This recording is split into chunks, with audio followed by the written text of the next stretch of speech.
Quel a été votre parcours pour en arriver jusqu'à là? J'ai commencé par des études de cinéma à Lille 3. Enfin, j'avais un autre métier auparavant, mais ensuite j'ai eu envie de changer. Et donc j'ai toujours été intéressé par le cinéma depuis tout petit. Enfin, j'adore le cinéma de fiction, le cinéma documentaire. Donc j'ai repris des études. Donc à l'époque on appelait ça une licence, une maîtrise. C'était pas maintenant on parle de master en master 2. Et puis ensuite j'ai commencé à faire un documentaire dans le quartier où j'habitais, qui est un des quartiers de Lille, qui s'appelle le quartier de Lille-Moulin. Et voilà, donc suite à ce film qui a eu un petit succès, qui a été acheté par Planète à l'époque, qui a tourné un petit peu, après voilà, j'ai fait d'autres films, et puis je me suis lancé dans ce métier, on va dire, de réalisateur de films documentaires. Quelles sont les étapes pour réaliser un documentaire? Partir d'une idée, d'un sujet, de personnage, d'un lieu. Ça peut être aussi un lieu qui t'inspire. Alors comme c'est du documentaire, ça veut dire qu'on part du réel, donc ça peut être des gens autour de toi, dans ton entourage que tu connais, ça peut être quelqu'un dont tu as entendu parler à la télé ou à la radio qui va t'inspirer, ça peut être des rencontres, ça peut être un lieu, ça peut être plein de choses. Et donc à partir de ce personnage, de ce lieu qui t'intéresse, qui t'inspire, on va commencer à aller en repérage, c'est-à-dire qu'on va essayer de s'immerger un peu dans cette réalité, de rencontrer, de connaître ces personnages. Après les repérages, tu commences à écrire. Enfin, tu fais un carnet de bord et puis tu commences aussi à écrire un peu des choses. Et voilà, donc tu écris ce qu'on appelle une note d'intention qui va préciser un petit peu tes intentions de réalisation, qui va préciser aussi les personnages sur lesquels tu vas t'appuyer, qui va préciser aussi l'histoire que tu vas raconter, les récits, le trajet, où c'est que tu vas aller, ton projet écrit. D'abord, tu vas le confier à un producteur, et ce producteur, lui, va essayer de trouver de l'argent, et donc pour trouver de l'argent, de rencontrer des téléviseurs, des diffuseurs qui sont intéressés, éventuellement trouver de l'argent auprès du conseil régional de différentes instances qui vont financer un peu ce projet.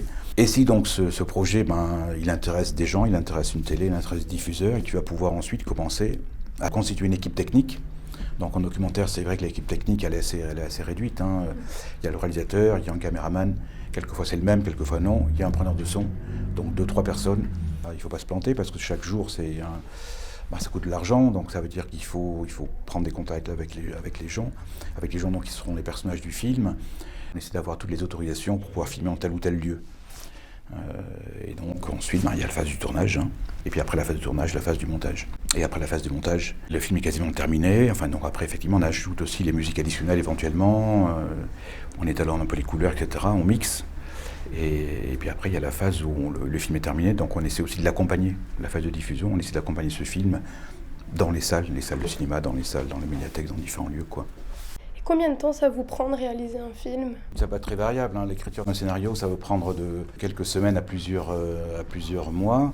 Voilà, après, il y a des facteurs qu'on maîtrise moins, c'est toute l'économie du film. Et donc là, c'est ce qu'on appelle la recherche un peu des téléviseurs et diffuseurs. Et ça va prendre beaucoup, beaucoup de temps. Mais voilà, donc ça veut dire qu'on n'a pas trop le loisir de se reposer un peu sur ses lauriers. Et dès qu'il y a un projet qui est en route, même s'il n'est pas financé, l'idée c'est de partir un peu sur d'autres idées, d'autres projets, d'autres rencontres, pour espérer qu'il y aura peut-être effectivement sur 2 ou 3 films qu'on a écrits, à la limite s'il y en a un qui se fait, c'est déjà bien. Quels sont vos conseils pour les futurs réalisateurs comme moi, par exemple, j'aimerais devenir réalisatrice? C'est que tout est possible.